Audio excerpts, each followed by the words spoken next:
সন্তানের জন্য যদি কেউ প্রার্থনা করেন চলে যাবে রাধা কুণ্ডে। গভীর রাত্রিতে অষ্টমী তিথি একটা যোগ আছে, প্রতি বৎসর আসে। সেই রাধা কুণ্ডে লাখো লাখো ভক্তরা স্নানে যায়।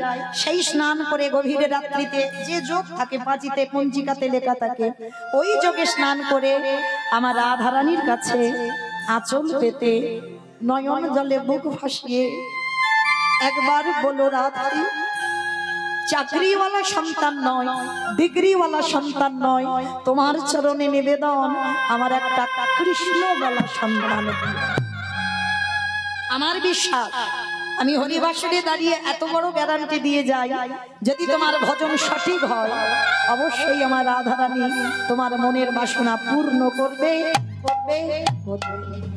আজকে হিরণ্য দাস আর গোবর্ধন দাস দুই ভাই রাধা কুণ্ডে গিয়ে রাধারানীর কাছে মানত করেছিল, আর মানত করে রাধারানীর কাছে কৃপার বরে একটা সন্তান লাভ করেছিল। আর সেই সন্তানটা রাধারানীর পাঠানো সন্তান, জন্ম দেবার সঙ্গে সঙ্গে সে কৃষ্ণ প্রেম সম্পদ অর্জন করে এসেছে। জন্মাবার পর শুভ দিন শুভক্ষণ শুভ লগ্নে সন্তানটার জন্ম হলো। কিন্তু জন্ম নিলে কি হবে গো? ছোটবেলায় থেকে বৈরাগ্য ভাব। মনে রেখো মা, সংসারে থেকে বৈরাগী হওয়া যায়। এই লীলাটা না সবটাই জীব শিক্ষা। রঘুনাথ দাস গোস্বামীর জীবনী শুনলেই সে ভজনের পথে এগিয়ে যাবেই যাবে, কোনো ভুল নেই, তাকে আগাতে হবে। এই রঘুনাথ দাসের জীবন এমন, জন্ম থেকে বৈরাগ্য ভাব। বৈরাগ্য কাকে বলে? সবকিছু ত্যাগ করে দিয়ে বাবা সন্ন্যাসী হয়ে চলে যাওয়া কি বৈরাগ্য বলে? বিষয়েষু অনাসক্ত, মানে বিষয়ের প্রতি কোনো আসক্তি থাকবে না। বিষয় মানে কি বাবা?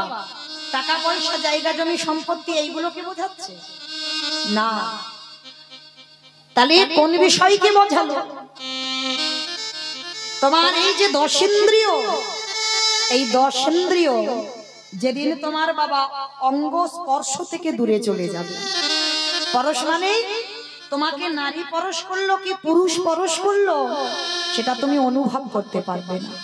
যেদিন তোমার এই অনুভবটা চলে যাবে সেদিন তুমি জেনে যাবে তোমার দেহের বৈরাগ্য হয়েছে।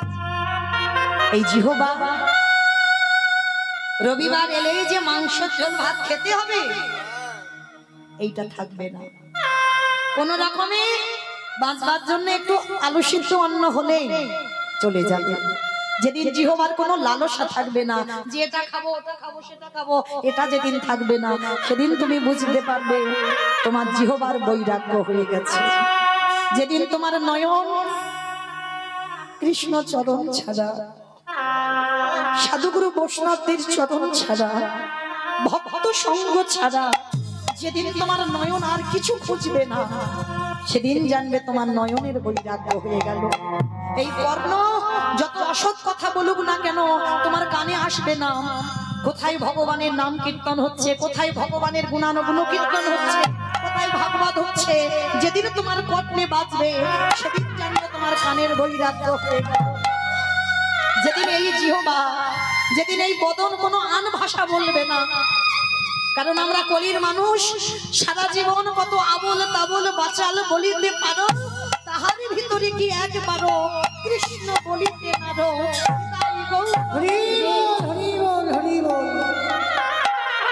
যেদিন তোমার মন সব চিন্তা থেকে দূর, আজকেরই কি খাবো, আজকেরই কেমন আছি, আজকের ভাবনা, কাল কি হবে ওই ভাবনা তোমার মনে আসবে না, মন চিন্তা থেকে দূরীভূত হবে, সেই দিন তুমি জানবে তোমার এই দশেন্দ্রিয়ের বৈরাগ্য হয়ে গেল। সেদিন তুমি সংসারে থেকেও দেহটা সংসারে রেখে তুমি বৈরাগ্য পালন করো। রঘুনাথ দাস জন্ম থেকে তাই বৈরাগ্য ভাব। কোন বন্ধু বান্ধবের সঙ্গে খেলা ভালো লাগে না, সর্বদা নিরজনে বসে বসে ওই ভগবানের ছবিটা দর্শন করে আর নয়নে জলে কাঁদে। আমার রঘুনাথ এমন কৃষ্ণ নামে পাগল হয়েছে না, যদি রাস্তায় কোনো ভক্ত মানুষ যাচ্ছে সাধুগুরু বৈষ্ণব, ছোট রঘুনাথ ছুটে ছুটে তার পিছনে চলে যায়।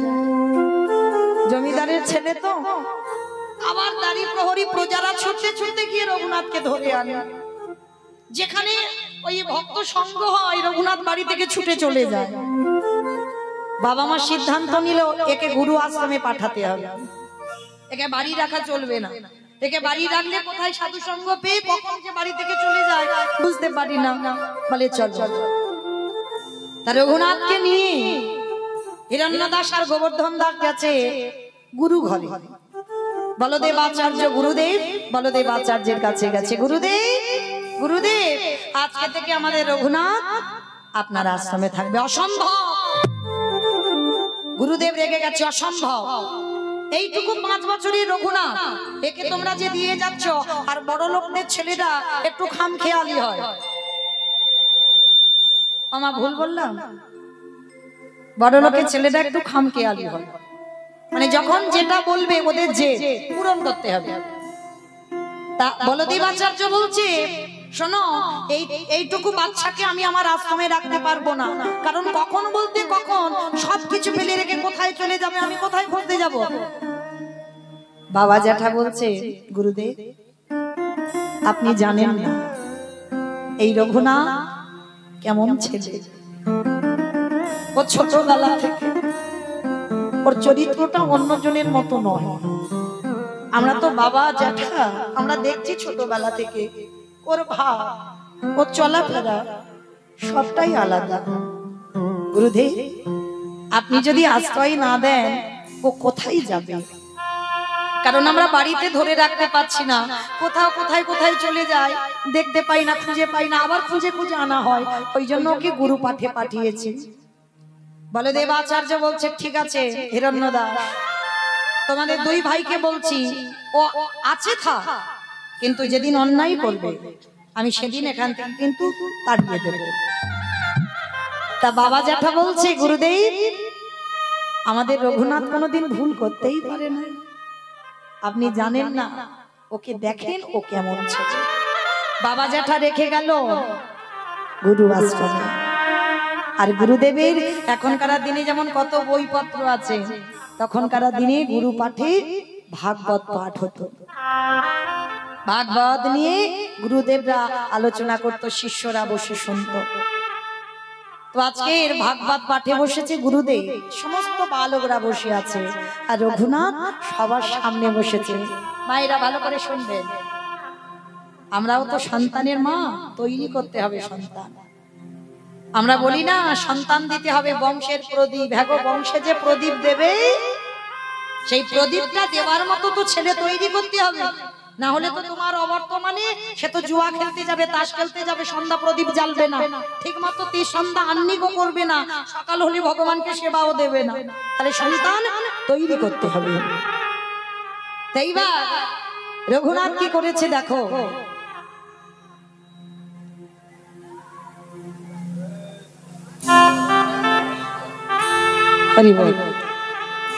রঘুনাথ যেই না ছোট্ট ছেলে বসেছে ভাগবত পাঠের সামনে,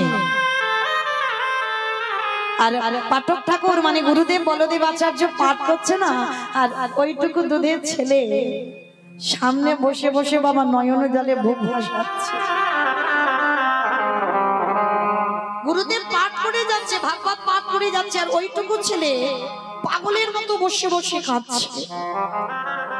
ছোট ছোট বালকরা তারা সবাই কিছুক্ষণ পাঠের পরে চলে গেল, আর ওই ছোট্ট রঘুনাথ যখন পাঠ শুনছে না, গুরুদেব পাঠ করতে করতে মনে মনে ভাবছে, আরে এ ছেলেটা এত কাঁদছে কেন, কি হয়েছে ওর? তবে কি বল, বাবা মার কথা মনে পড়ছে ওই জন্য কান্নাকাটি করছে। গুরুদেব ভাগবতটা রেখে রঘুনাথকে ডেকেছে, রঘুনাথ এসো আমার কাছে এসো।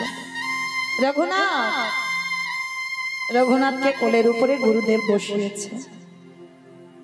বাবা তুমি কাঁদছিলে কেন? তুমি অমন করে সামনে বসে বসে আমি পাঠ করছি আর তুমি কাঁদছো, কি হয়েছে বাবা তোমার? ও বাবা মার কথা, জ্যাঠার কথা মনে করছে না গুরুদেব? তাহলে কাঁদছো কেন? অন্যান্য কি পড়ুয়ারা তোমাকে মেরেছে? না গুরুদেব। তাহলে কাঁদছো কেন?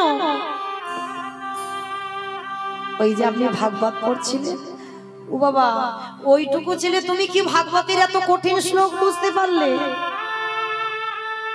না গুরুদেব, আমি কিছু বুঝতে পারিনি। তাহলে কাঁদছো কেন? আমি কাঁদছি তার একটাই কারণ, গুরুদেব আমি কি তারে পাবো না?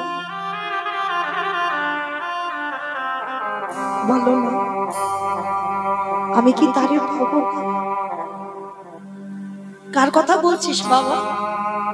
কাকে পাওয়ার কথা বলছিস? গুরুদেব আমি কি কোনোদিন কৃষ্ণ চরণ পাবো? গুরুদেব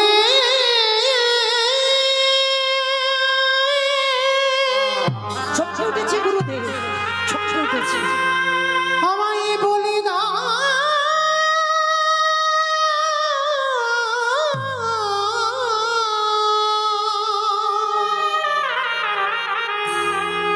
আমি কোথা গেলে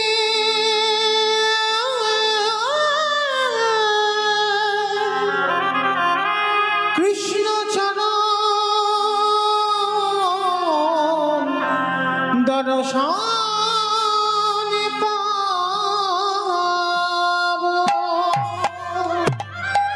গুরুদেব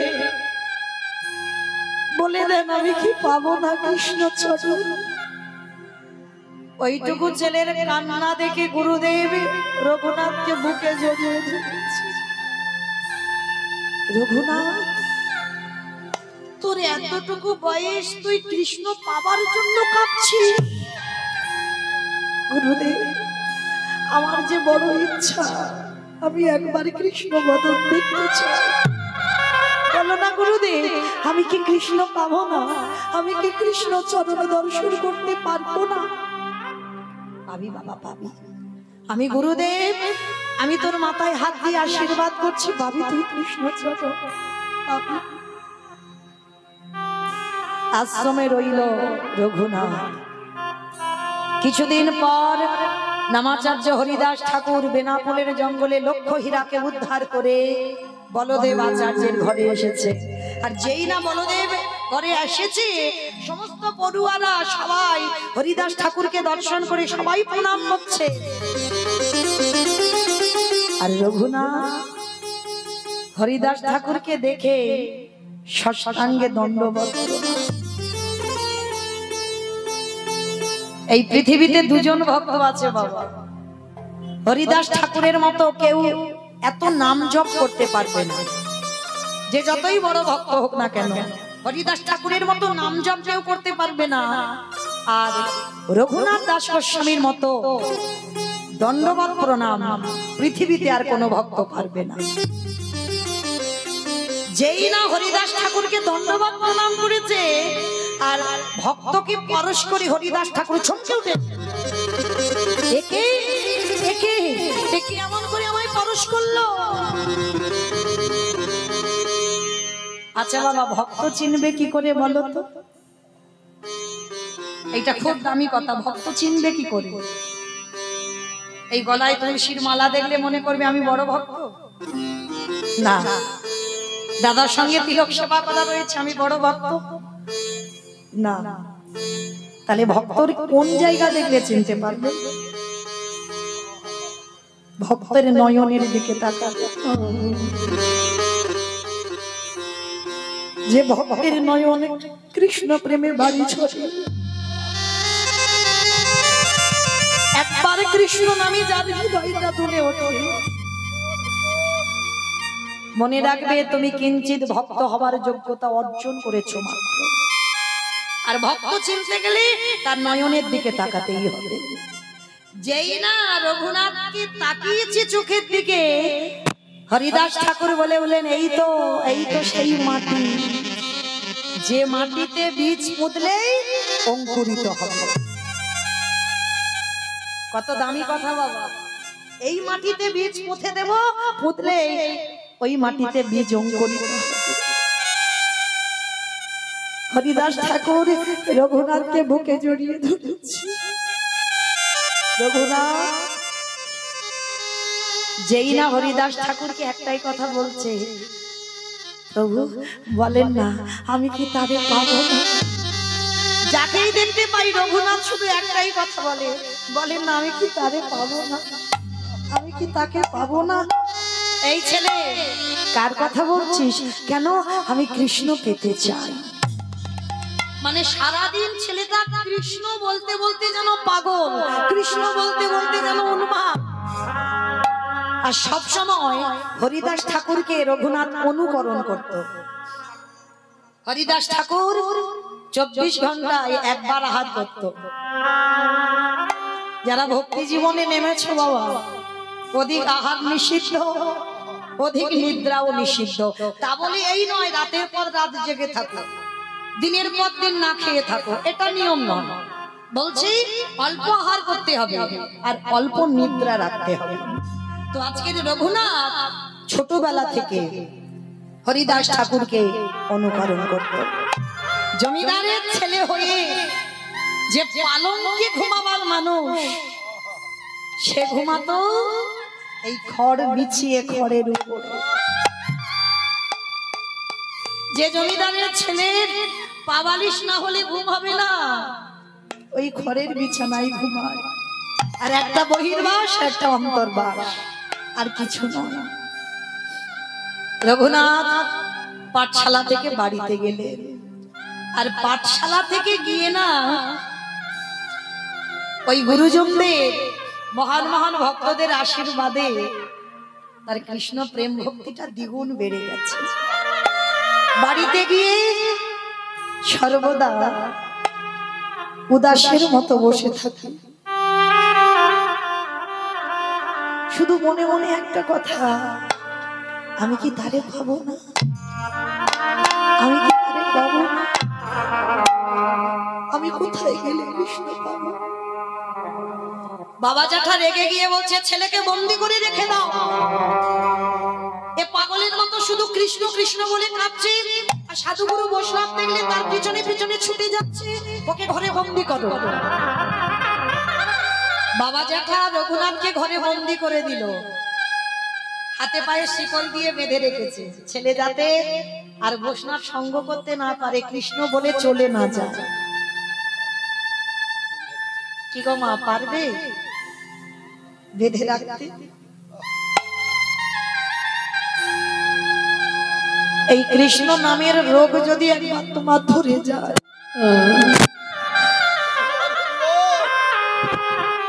বাহ্যিক জগতের কিছু তোমার ভালো লাগবে। রঘুনাথের যেই না হাতে পায়ে শিকল দেওয়া, ছোট্ট ছেলে বলছে বাবা তুমি ঠিক করেছো, ঠিক করেছো, তুমি এই যে আমার দড়ি দিয়ে বন্দি করে রাখলে না, জানো বাবা নিরজন জায়গা না হলে কৃষ্ণ ভজন হয়।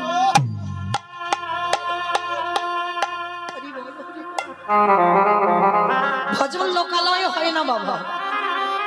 এই যে আমরা জপের মালা নিয়ে জপ করি না লোকের সামনে, এটা দেহ শুদ্ধ হয়, আসল ঘরে নাম হয় না। আসল ঘরে নাম করতে গেলে তোমাকে নিরজনে একাকী বসতে হবে।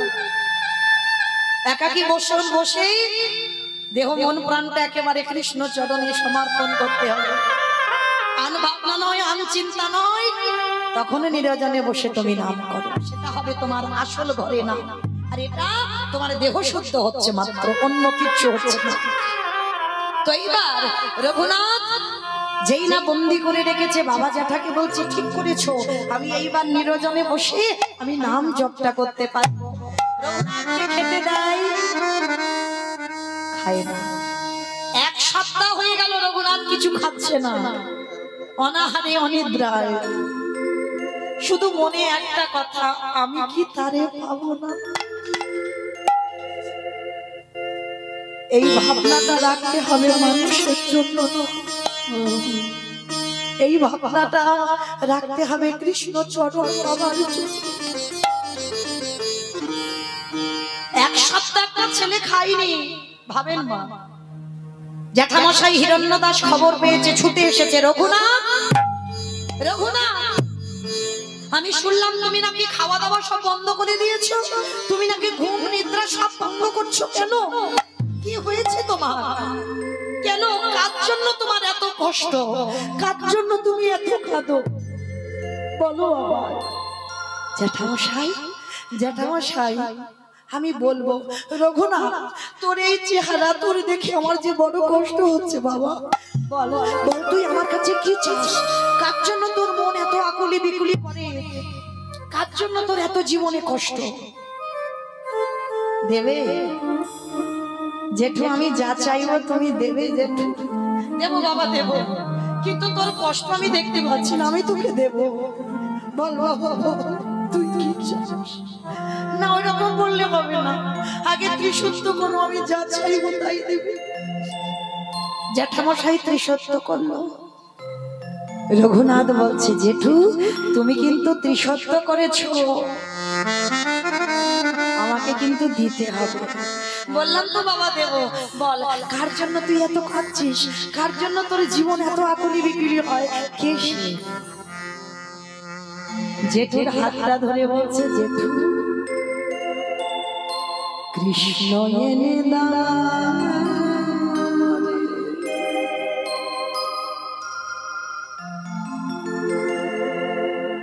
কৃষ্ণ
কৃষ্ণ এনে দাও।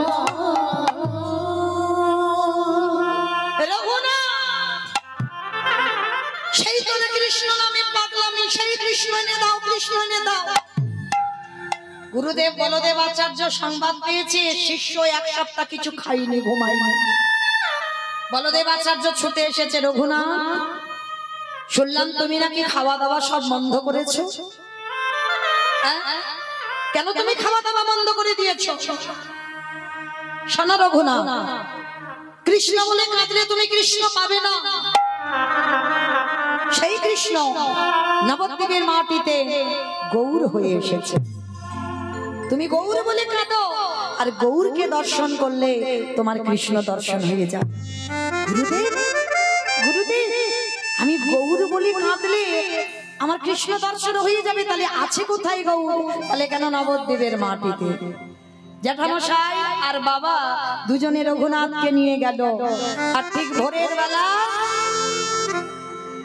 বেলা নবদ্বীপের মাটিতে নবদ্বীপের মানুষরা তারা সবাই হরিনামে মেতে আছে। আর সেই হরিনামে এমন পাগল, আর সেই দিনে রঘুনাথ আর হিরণ্য দাস আর গোবর্ধন দাস গিয়ে দাঁড়িয়েছে। ভজ গৌরাঙ্গ কহ গৌরাঙ্গ, সবাই বলতে হবে, সবাই দিকে হাত দুটো তোলো, সবাই একসঙ্গে ভজ গৌরাঙ্গ কহ গৌরাঙ্গ,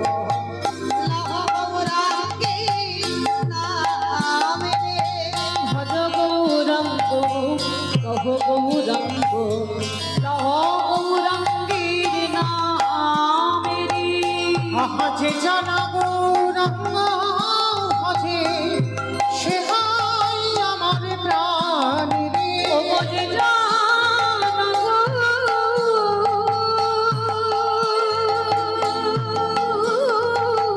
গৌরাঙ্গ হাজি, সে হাই আমার প্রাণ রে। ভজ গৌরাঙ্গ কহ গৌরাঙ্গ, লহ গৌরাঙ্গের নামে। দিন গেলে হা গৌরাঙ্গ, ওগো যে বাড়ি।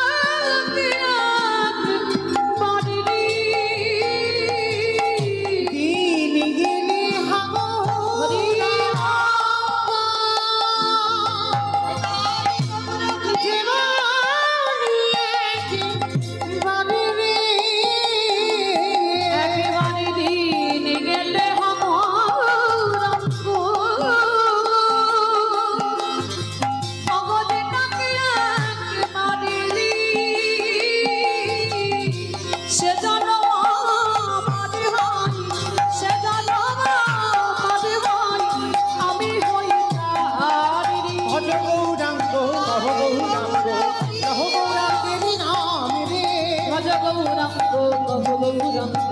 লহ গৌরাঙ্গীর নাম। হরি বল, হরি বল, হরি বল, হরি হরি বল। সবাই সুরধনী গঙ্গার তীরে বরাবরই যাচ্ছে, খাচ্ছে হা গৌর, প্রাণ গৌর। রঘুনাথ দাস ছুটে গিয়ে দেখছে কি সবাই এমন করে কাঁদছে কেন? হ্যাঁ গো, তোমরা কাঁদছো কেন? কি হয়েছে? তোমরা হা গৌর, প্রাণ গৌর বলে কাঁদছো কেন?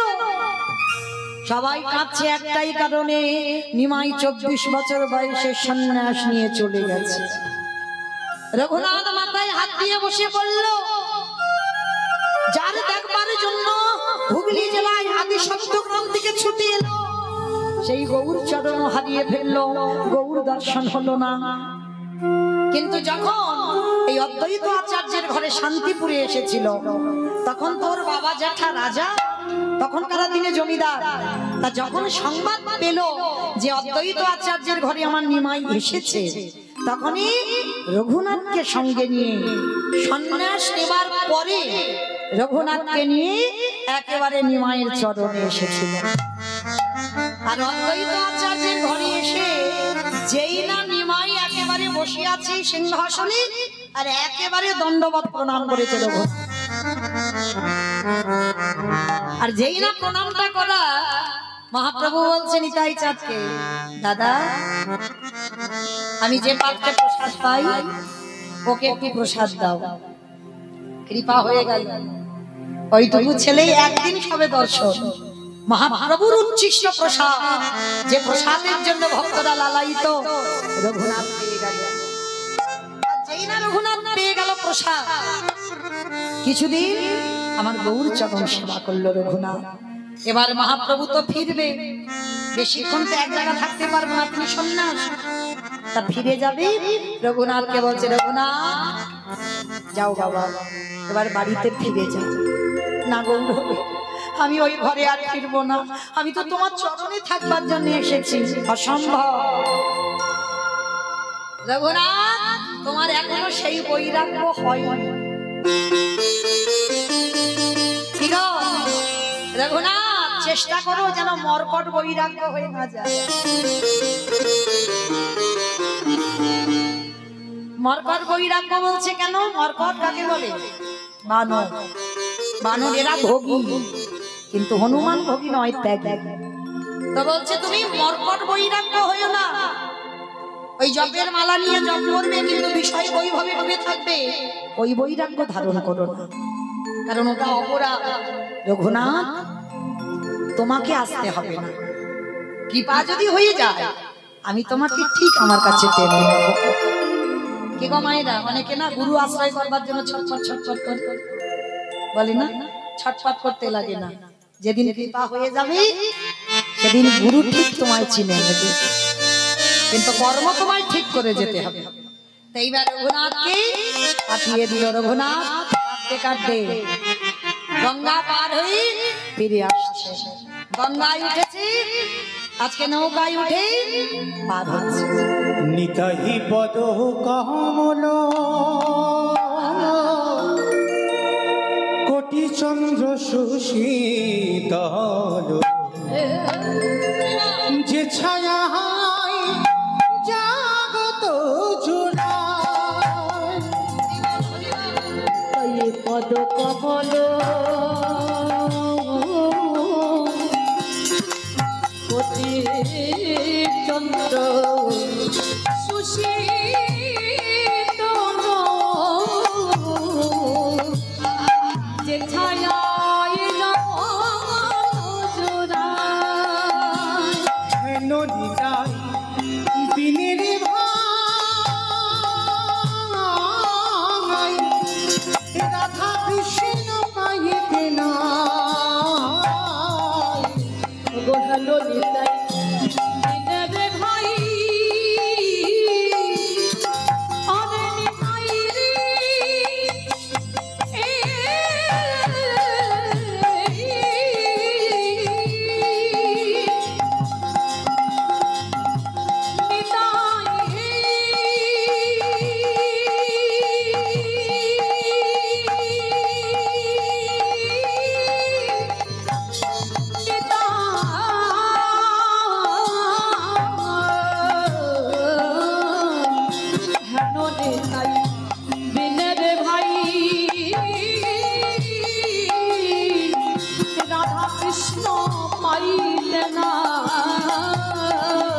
দৃঢ় করি ধরণী তাই পাই,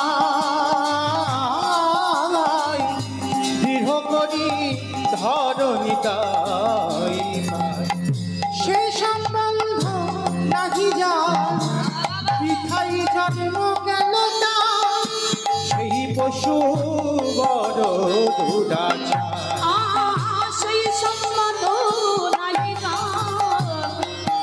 বৃথা জন্ম গেল না, সেই পশু অহংকারে মত্ত হইয়া নিতাই পাহাড় পাশ দিয়া, অহংকারে মত্ত হইয়া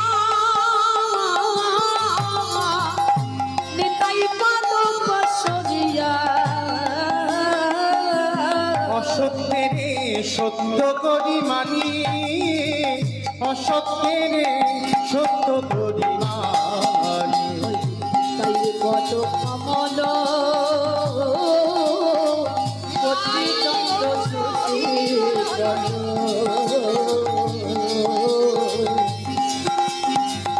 যে ছায়ায় জগৎ জুড়ে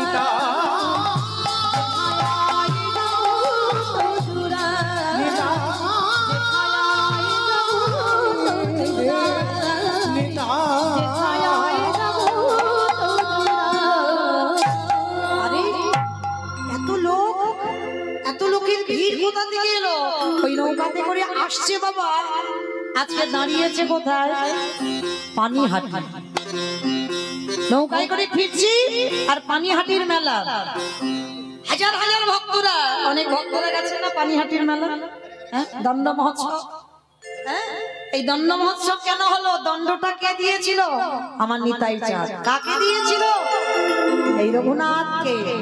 নৌকা পার হয়ে আসছে আর অনেক লোক, কত লোকজন দাঁড়িয়ে আছে। দেখি তো কি হয়েছে ওখানে। যেই না রঘুনাথ নৌকা থেকে নেমেছে, নিতাই চাঁদ সঙ্গে সঙ্গে বলেন, আরে চোর চোর।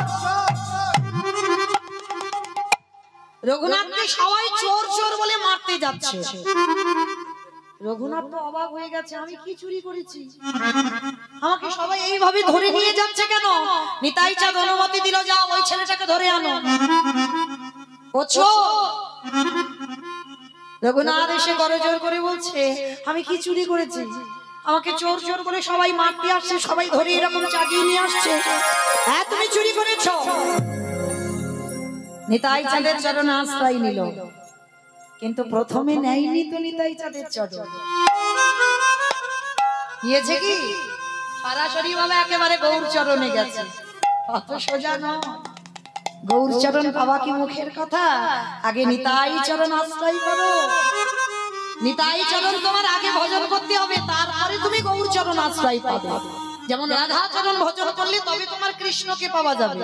আগে বিষয়কে ধরতে হবে, হরিবল তার আগে আশ্রয় করতে হবে, তবে বিষয়কে ধরা যাবে। তা নিতাই চাঁদ হলো আমাদের আশ্রয় তত্ত্ব। তা সরাসরি চলে গেছে আমার রঘুনাথ, আমার মহাপ্রভুর চরণে কৃপা হয়। চোর চোর বলছে কেন? বলে ও আমার এখান থেকে ডিঙিয়ে চলে গেছে আমার ভাইয়ের কাছে। ও আগে আমার কাছে আসেনি। এই জগতের সংসারের মাঝে যদি নিতাই চাঁদের ভজন করা, নিতাই চাঁদের ভজন করা,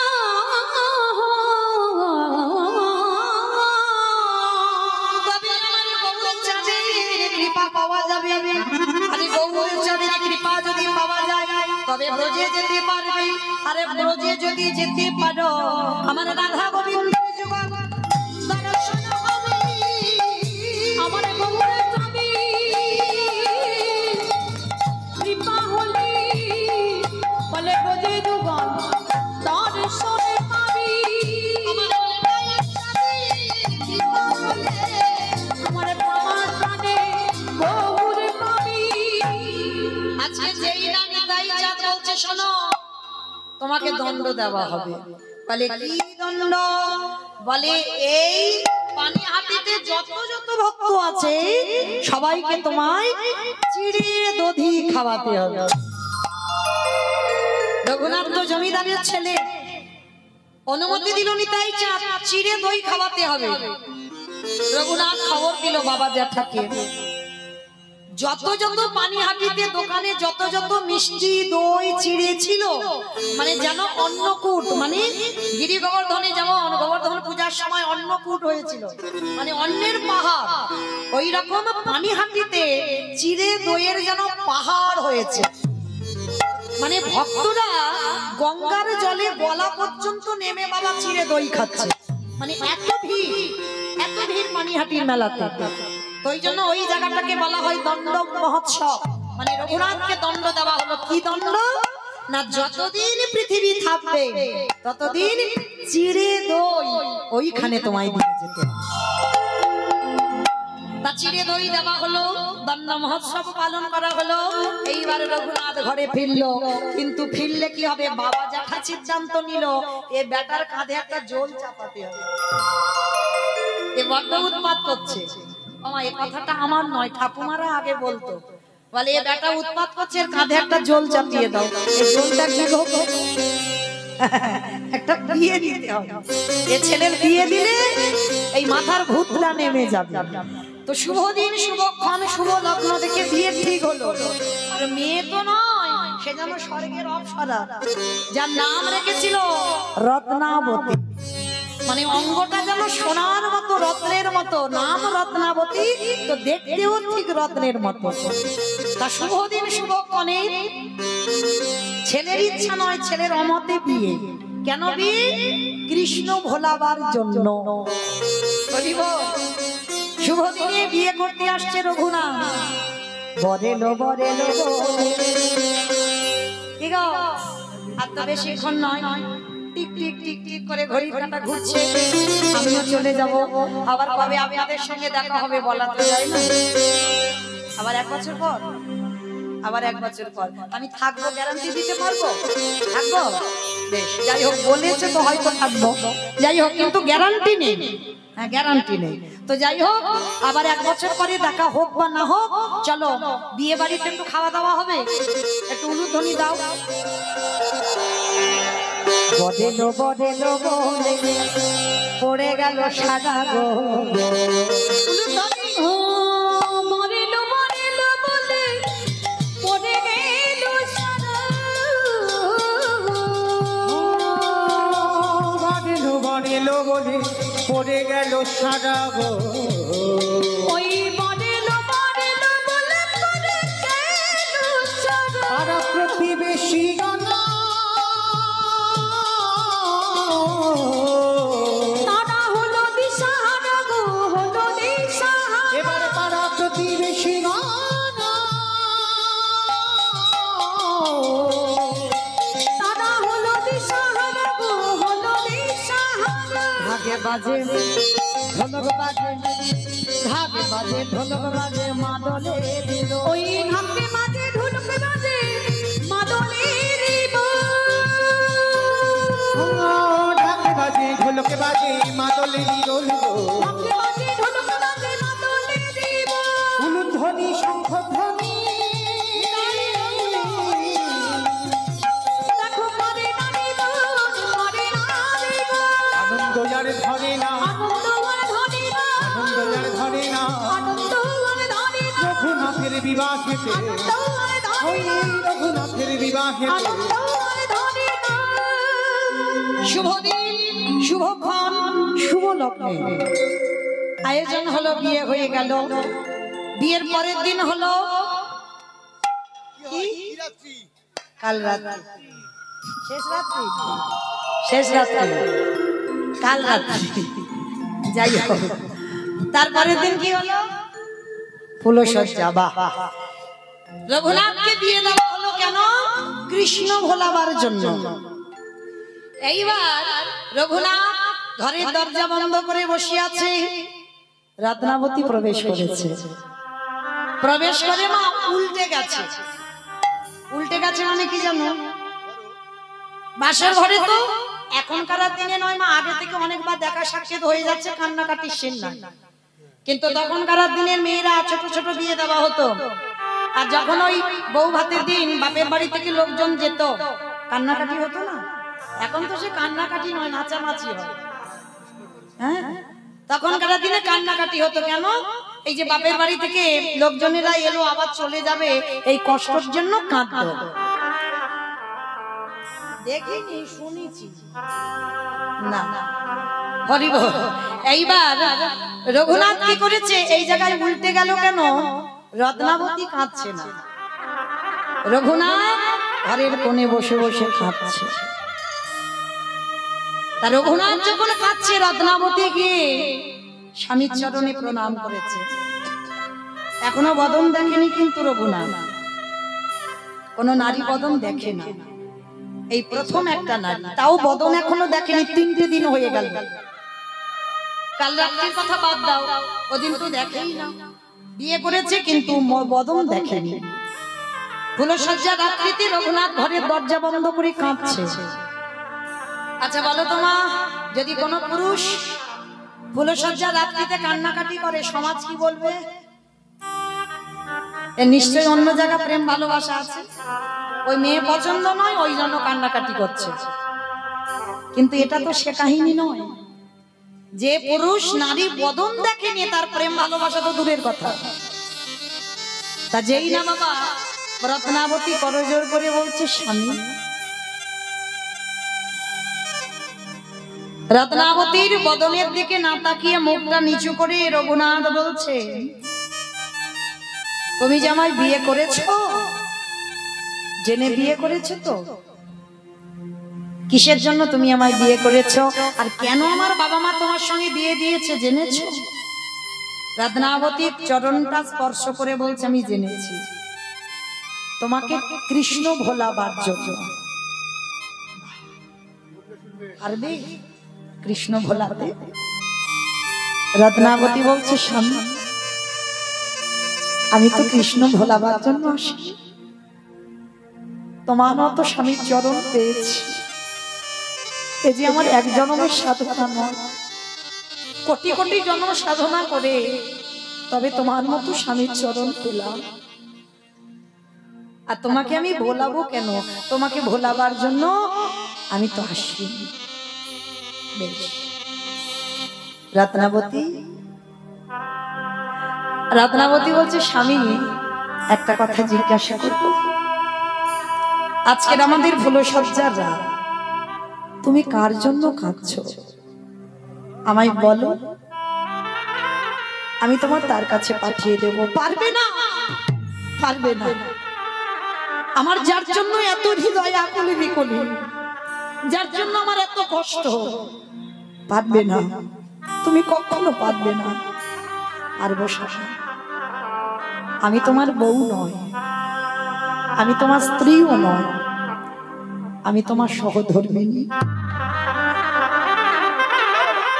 কালকে আমি বলেছি না, সহধর্মিণী তাকেই বলবে যে স্বামী ধর্মের কাজে সাহায্য করবে, তাতে জীবনে যত কষ্ট আসুক না কেন, কিন্তু স্বামী ধর্মের কাজে আমি সাহায্য করব। রত্নাবতী বলছে, আমি তোমার সহধর্মিণী, বলো তুমি কার জন্য কাঁদছো? কে তোমার এত কষ্ট দিয়েছে?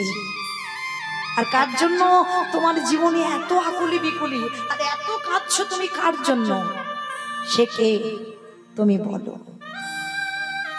পারবে রত্না তাকে আমার কাছে এনে দিতে? পারবো। তুমি একবার শুধু তার নামটা বলো, আমি কথা দিলাম আমি তাকে এনে দেব। তুমি কথা দিয়েছো রত্নাবতী, তাহলে আমাকে দিতে হবে। তাহলে দাও।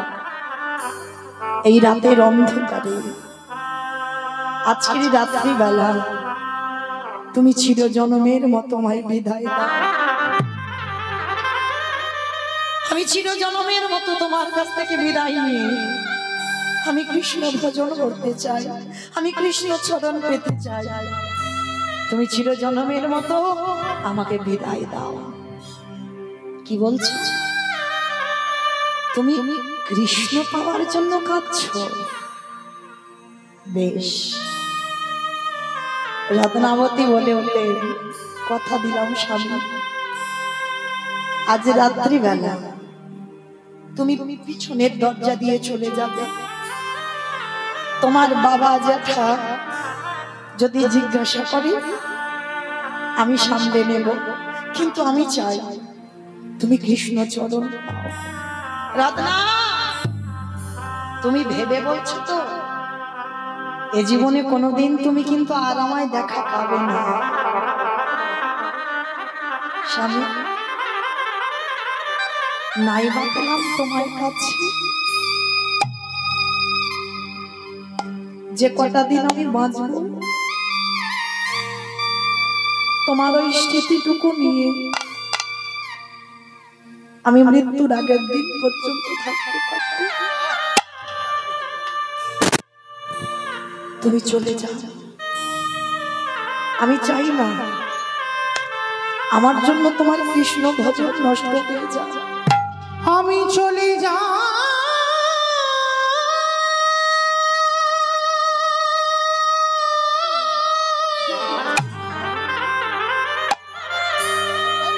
আর কখনো এসো না। রত্নাবতী গো,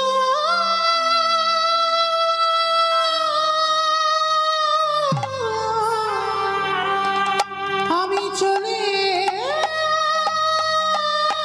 যাই, আমি কোনদিন ফিরে আসবো না। আমি চলে যাই রত্না গো, আমি সুখের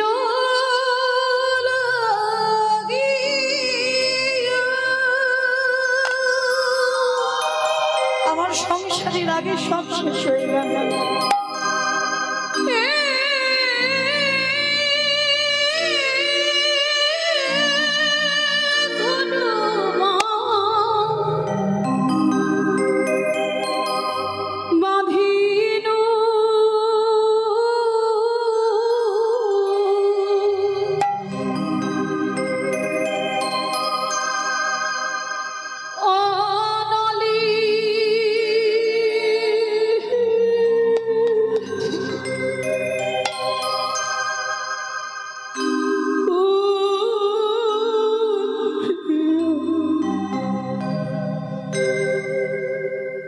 গেল রে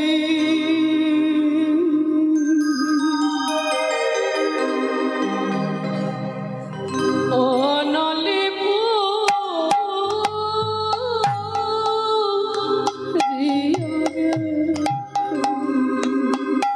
ফিরিয়ে দাও আমার সংসার, আমার সবকিছু তুমি কেড়ে নিয়েছো। ছেলে জনমের মতো রাতের অন্ধকারে স্বামীকে বিদায় দিচ্ছে। চলে যাও, আর কোনোদিন তুমি আমার মতো নারীর কাছে এসো না, আর কখনো তুমি আসবে না, কোনোদিন না। আমি সাগর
রাতের অন্ধকারে চিরজনমের মতো ঘর থেকে বের করে দিল স্বামীকে।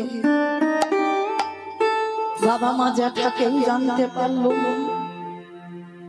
এত বড় ত্যাগ, সারা জীবনটা একা কাটাবে, কিন্তু আমার স্বামী যেন কৃষ্ণ চরণ পায়।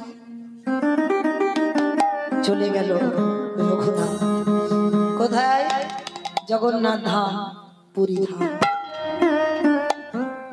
জগন্নাথ ধামে গিয়ে বাবা যখন দাঁড়ালো, বাবা যেটা খবর পেয়েছিল এখান থেকে দান পাঠাতো, রঘুনাথ পুরী ধামে থেকে ভক্তদের অন্নদান, বস্ত্রদান, অর্থদান করত। একদিন মহাপ্রভু স্বরূপ দামোদরকে ডেকে বলছে, স্বরূপ তুমি রঘুনাথকে গিয়ে বলে দিও এগুলো আমার পছন্দ নয়। দান যারা দেবেন, অনেক অনেক ভক্তরা আছে দেখবেন স্টেজের উপরে উঠে যারা গরিব দুঃখী মানুষ তাদেরকে নাম ধরে ডেকে ডেকে কম্বল দান করে, বস্ত্র দান করে, অর্থ দান করে।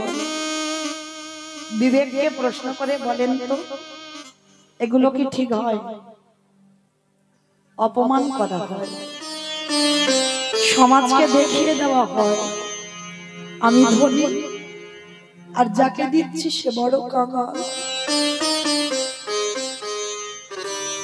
দান যারা করবে, ডান হাত যদি দান করে না, বাম হাত বুঝতে পারবে না, জানতে পারবে না। দান করবে নিরজনে, দান করবে চুরি করে, সমাজে জানিয়ে জানিয়ে দাও।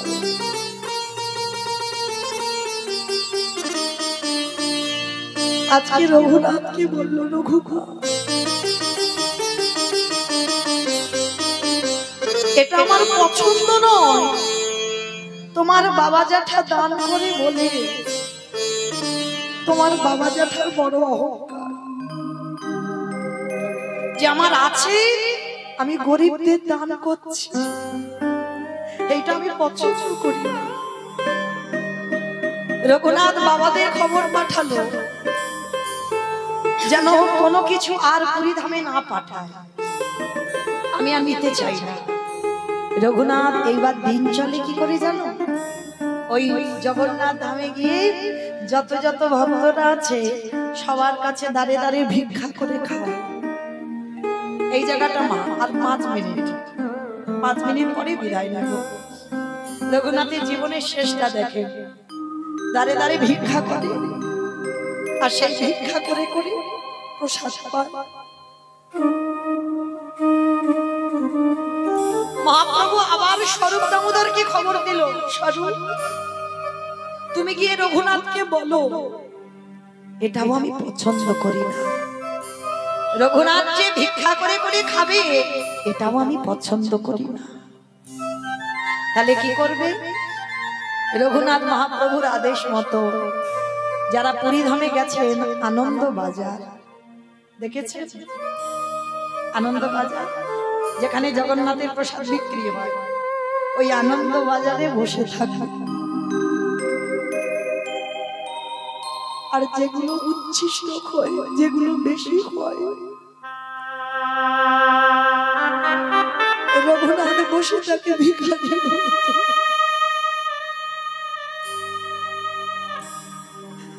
রঘুনাথকে ওই বেশি বেশি প্রসাদ গুলো দেয়, প্রতিদিন ওই যেগুলো দেয় খায়। তো একদিন আমার মহাপ্রভু আবার স্বরূপকে ডেকে বলছে, রঘুনাথকে গিয়ে খবর দিও আমি এটাও পছন্দ করি না। ভাবেন, দেখেন, এটাও পছন্দ করি না। তাহলে কি করবে? এইবার রঘুনাথ ওই জগন্নাথের যে সিংহ দুয়ার, ওই দুয়ারে বসে আছে। কিন্তু বাবা কৃষ্ণ ভজন করবার জন্য এই প্রাণটা তো বাঁচিয়ে রাখতে হবে, কিছু তো খেতে হবে। রঘুনাথ কি খাচ্ছে জানো? জগন্নাথের যে রান্নাঘর আছে, রান্নাঘরের যে নালাগুলো আছে, ওই নালা দিয়ে জগন্নাথের পচা গলা প্রসাদগুলো ভেসে যায়। রঘুনাথ খিদের জ্বালা ওই পচা গলা অন্ন তুলে নিয়ে সাতবার ধৌত করে বলছে, প্রভু আমার যে বড় খিদে পেয়েছে, আমি যে আর বাঁচবো না, একটু তো মুখে দিতে হবে। ওই সাতবার ধৌত করে গলা পচা প্রসাদ পান্তা ভাত সাতবার ধুতে ধুতে সে অর্ধেক চলে গেছে, কোন রকমে একটু আছে, তা আবার লবণ নেই, লবণ ছাড়া সবে এক রাস মুখে দিতে যাবে। মহাপ্রভু পিছন থেকে এসে হাতটা ধরেছে, রঘুনাথ একলা প্রসাদ পাবি?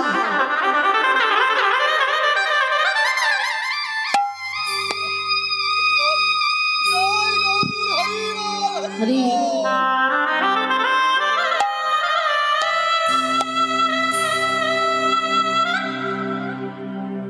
আমায় একটু দে না গো হরি, এ পচা গলা প্রসাদ এটা কি করে দিতে পারি?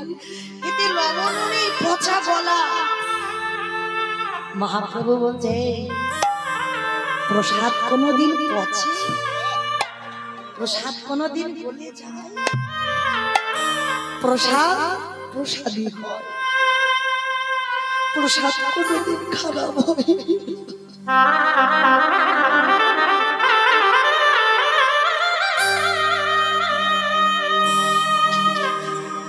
একটু দিন না রঘুনাথ, হরি রঘুনাথ রে,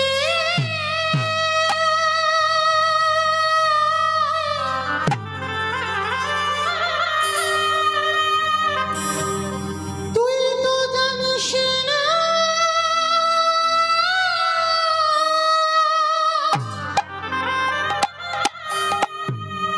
আমি যে ভক্ত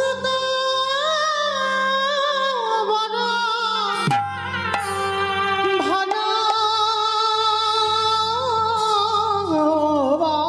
ভালোবাসি।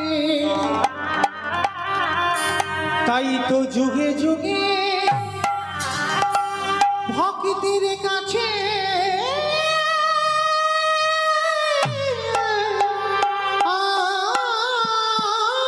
আসি। মহাপ্রভু হাত থেকে কেড়ে নিয়ে ওই পচা গলা প্রসাদ রঘুনাথ বদনে দেয়। আরে আমারে ভগবান, সেই ভক্তের হাতে থেকে প্রসাদ কেড়ে নিয়ে ভগবান দেখো কেমন ভক্ত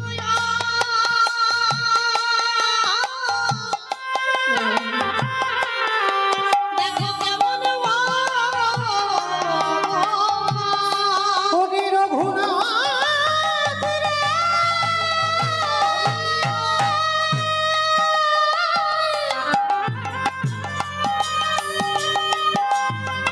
হরি জগতে সবাই আমায় ভালোবাসে বটে, কিন্তু তোরে মতো করে নয়নের জলে আমায় কেউ না রে। তাই তো আমি তোরে প্রেমে মানা করে গেলাম। আমি ভক্ত বড়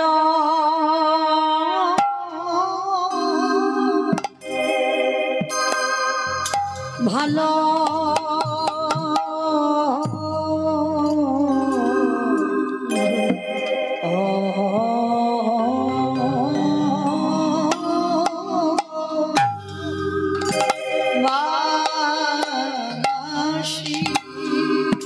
তাই তো যুগে যুগে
আমার মহাপ্রভু বলছে রঘুনাথ আজকে থেকে তুমি স্বরূপের চরণ আশ্রয় করবে কেন?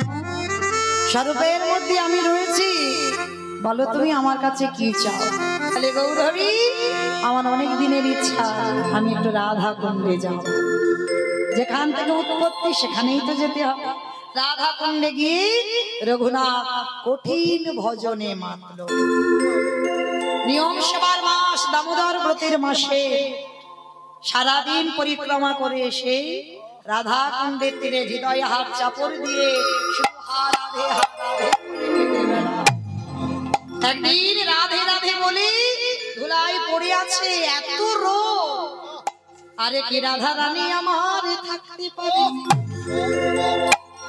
সে যে করুণাময়ী, সে যে প্রেমময়ী, সে যে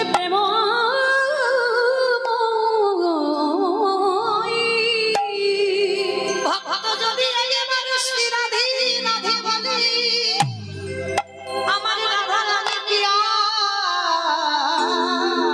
থাকতে পারে?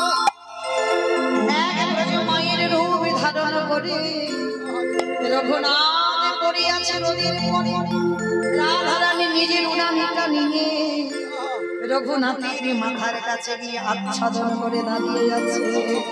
কেমন কেমন ভক্ত, কেমন এমন ভক্ত বহু,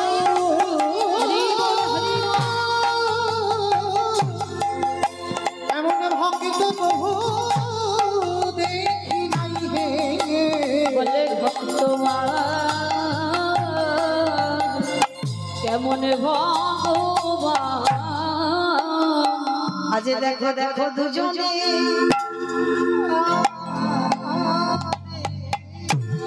দেখো দুজনে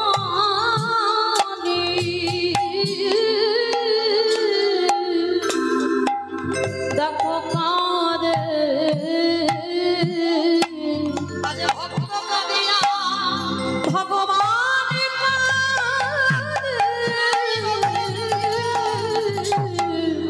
দেখো দুজনে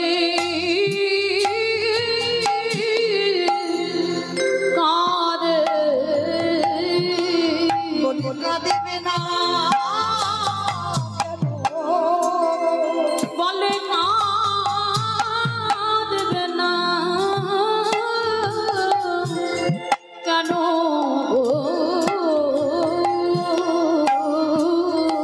আজ কাঁদাবে বলে এসেছি গো, বলে করবি নবা কেন?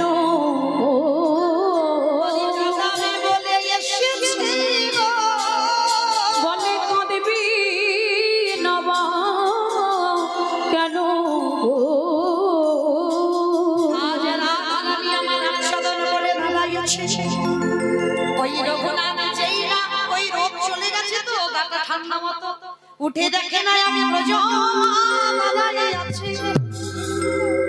রঘুনাথ কেঁদে বললেন মা, হে ভগবান,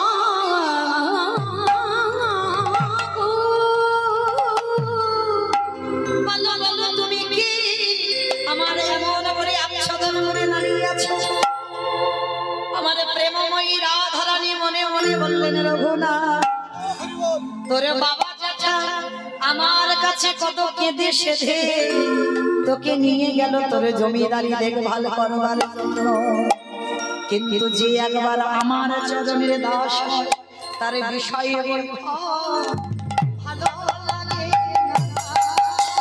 যেজন আমার জন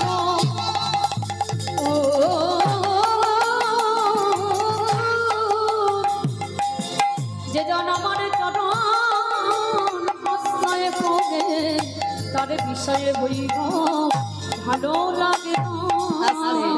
হে তুমি রাধা রানী নিজ রূপে দাঁড়িয়েছে, রঘুনাথ নয়ন জলে বগো ভাষায় বলল রাধে গো তুমি বড় করুণাময়ী, তুমি বড় প্রেমময়ী, আজ তুমি একা কেন?